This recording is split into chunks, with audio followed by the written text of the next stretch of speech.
RRI Palembang. Senang sekali saya Margareta Kiki bisa bertemu via udara dengan para pendengar RRI Pro 1. Sebelum kita merenungkan firman Tuhan, mari kita bersatu dalam doa. Terima kasih Tuhan untuk kasih setiamu dan rahmat-Mu dalam hidup kami. Kami mengucap syukur karena Engkau baik bagi kami ya Tuhan, dan kasih-Mu tidak pernah berkesudahan. Kami rindu untuk lebih mengenal-Mu melalui firman-Mu Tuhan.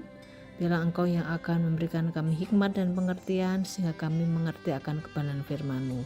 Terpujilah nama-Mu ya Tuhan Yesus. Kami berdoa dan mengucap syukur. Haleluya. Amin. Baik pendengar RRI Palembang, tema malam hari ini adalah menjaga iman di tengah arus teknologi. Kita hidup di zaman yang disebut oleh banyak ahli sebagai era revolusi digital atau era kecerdasan buatan atau AI.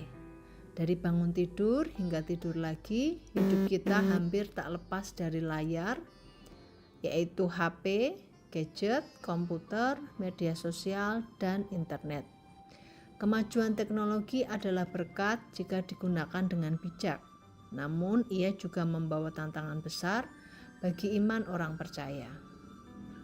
Karena informasi tanpa filter dan tekanan untuk ikut tren dunia serta nilai-nilai yang bertentangan dengan Alkitab disebarluaskan secara halus tetapi masif, ya.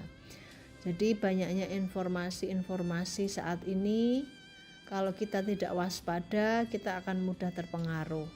Dan tren-tren dunia yang terlihat menarik dan sepertinya sangat mengagumkan akan membawa kita untuk ikut atau mengikuti jika kita tidak hati-hati.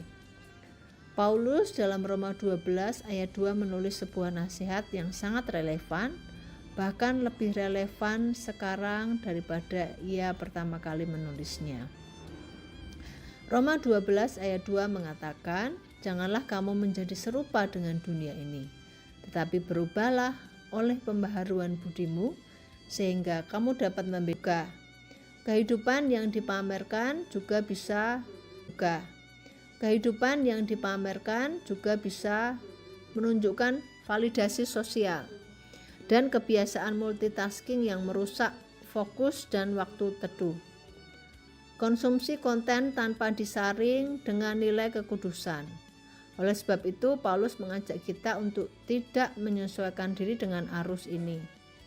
Meski terlihat menarik dan populer, orang percaya bukan anti teknologi tapi pro kekudusan, ya.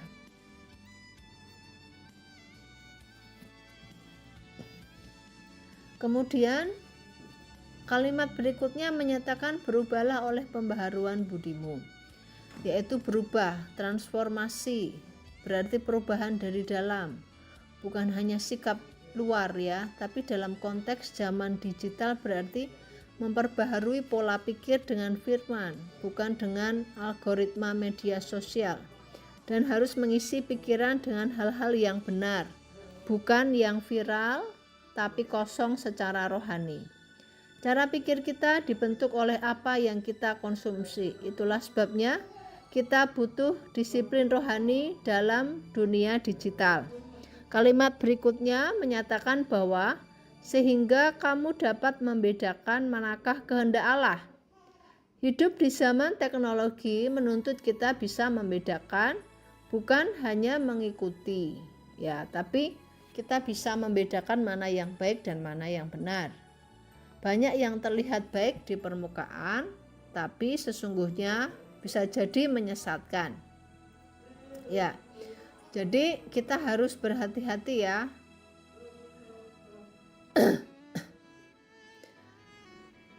Dan sehingga kita bisa membedakan manakah kehendak Allah yang baik dan yang berkenan kepada Allah. Contohnya adalah self-improvement versus pengandalan pada kekuatan sendiri. Ya,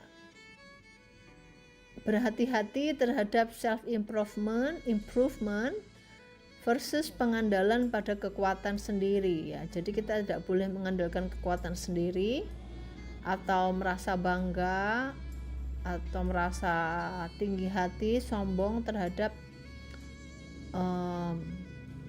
apa yang kita bisa, tetapi semua yang kita bisa, semua talenta itu berasal dari Tuhan.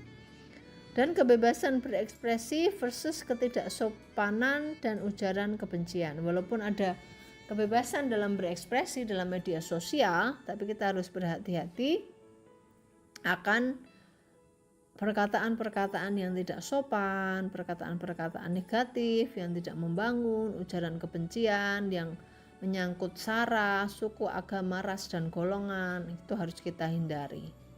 Dan toleransi versus kompromi iman ya. Jadi toleransi harus kita lakukan ya. Namun kita tidak boleh membuat longgar akan kekudusan Allah. Kekudusan Allah, kebenaran Allah adalah prioritas utama dalam hidup kita.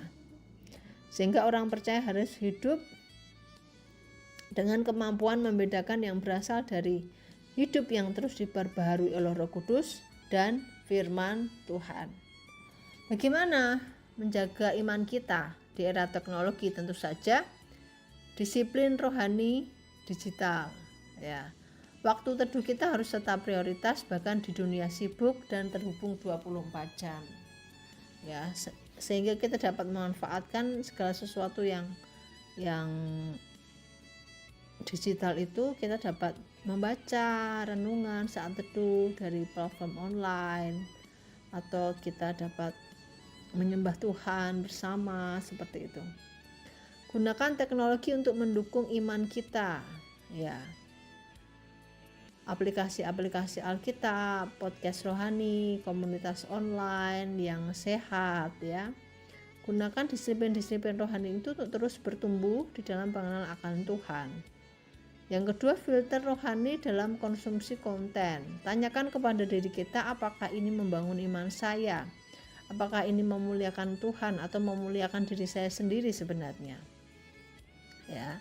Jadi kita harus memikirkan apakah yang kita tulis, apakah yang kita upload itu adalah sesuatu yang benar-benar bisa memberkati banyak orang ya. Atau jangan-jangan kita curhat ya,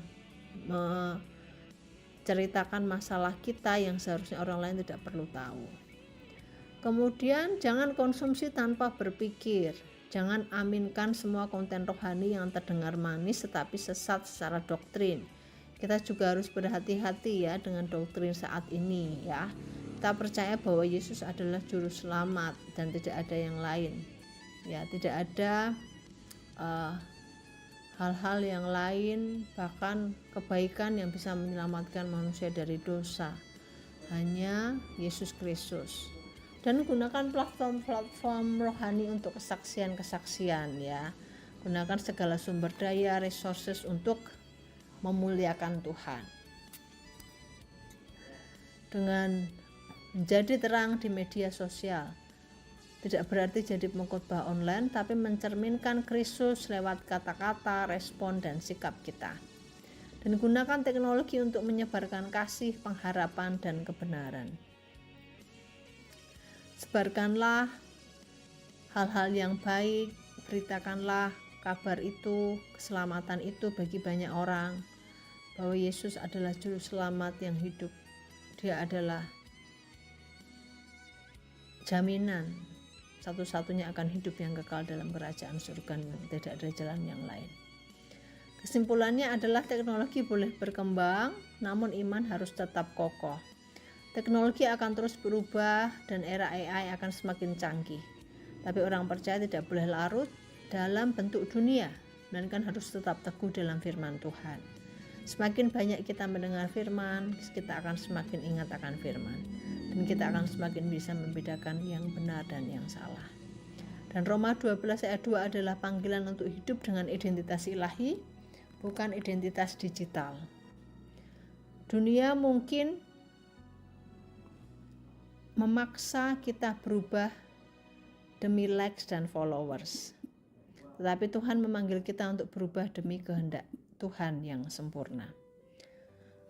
Mari kita terus hidup di dalam terang Tuhan, kehendak Tuhan, sebab itulah yang dikehendaki Allah di dalam hidup kita, sehingga kita bisa membedakan mana yang baik, mana yang benar, dan mana yang salah. Dan kita tidak boleh menjadi serupa dengan dunia, dengan segala hal yang negatif, yang menjerumuskan karakter-karakter yang buruk, melainkan kita akan menjadi sama seperti Kristus yang terus dibaharui dalam hari ke hari. Mari iman kita tetap teguh di dalam Dia, karena tidak ada yang bisa menggoyahkan iman kita. Situasi yang sulit, keadaan yang sulit, atau apapun itu tidak akan bisa memisahkan kita dari kasih Kristus, karena kita percaya bahwa Tuhan kita adalah Allah yang hidup. Dia Allah yang berkuasa, dan Dia satu-satunya yang dapat kita andalkan. Tidak ada masalah yang terlalu besar bagi Dia, karena kita punya Tuhan yang besar. Kita punya Tuhan yang ajaib. Tuhan yang menciptakan manusia dengan segala kecerdasan dan pemikiran, ilmu pengetahuan yang hebat. Namun segala pengetahuan teknologi yang hebat itu tidak akan ada artinya jika tidak melibatkan Tuhan di dalamnya. Karena Tuhan dapat dengan mudah menghancurkan semuanya itu dalam hitungan menit, bahkan detik mungkin ya. Karena Dia adalah Allah yang berkuasa atas surga dan bumi. Oleh sebab itu, mari kita terus berpegang pada iman kita, jangan mudah goyah dengan apapun juga, melainkan terus bertekun dalam doa, dalam firman, sehingga kita bisa mengerti kehendak Tuhan. Karena itulah yang menuntun jalan-jalan kita, dan menjadi pelita bagi kaki kita dan terang bagi jalan-jalan kita, sehingga kita tidak tersesat, sehingga kita akan merasakan kemuliaan Allah dari hari ke hari. Terima kasih para pendengar, mari kita berdoa. Tuhan, Engkau Allah yang hebat, Allah yang memberikan kami kemampuan dengan otak yang luar biasa, dengan pemikiran yang luar biasa. Namun kami tetap terbatas Tuhan, dan Engkau Allah yang besar dan penuh kuasa. Kami menaruh harap kepadamu, biarlah kami terus bijaksana menghadapi hari-hari yang jahat ini Tuhan, untuk kami tidak terpengaruh dan tidak menjadi serupa dengan dunia ini, tapi berubah dengan pembaharuan budi kami Tuhan, yang terus dibaharui terus menerus dari hari ke hari, sehingga kami dapat membedakan mana kehendak Allah yang benar, yang kudus, yang mulia Tuhan kepadamu. Terima kasih Tuhan Yesus, terima kasih, kami sungguh bersyukur kepadamu dalam nama Tuhan Yesus, haleluya.